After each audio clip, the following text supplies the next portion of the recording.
Hey guys, it's Brooke. Thanks for getting together for episode 6. If this is the first video that you are watching, I definitely recommend watching the first 5 just because I am picking up where I left off. I definitely want to start off by congratulating you to making it to this last episode. It does not mean you're done. We must do daily maintenance to fully adopt our new paradigm into our subconscious mind. There are a few things that I do: our routine work, books, audios, staying active, socializing, and writing letters to myself. So I got into a more positive routine, and basically for me that was a huge grabber. So instead of kind of just waking up and kind of just going with the flow, I guess, I had to write down, and I have a sticky for it. I have it for my morning and evening routine. I leave my evening routine in my office desk, and I leave my morning routine on my bathroom mirror. The flow, I have something that I already know I'm gonna do, like it's already set in stone,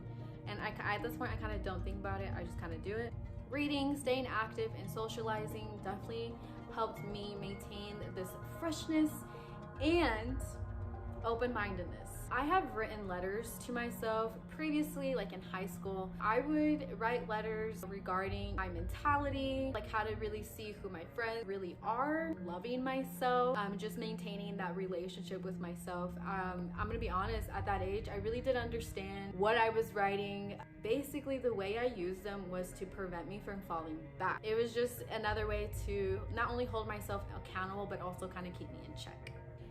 Don't forget to save the series just in case you need to do a quick reference back to it. And it is a lot easier for us to revert backwards. So definitely just keep up with the daily maintenance.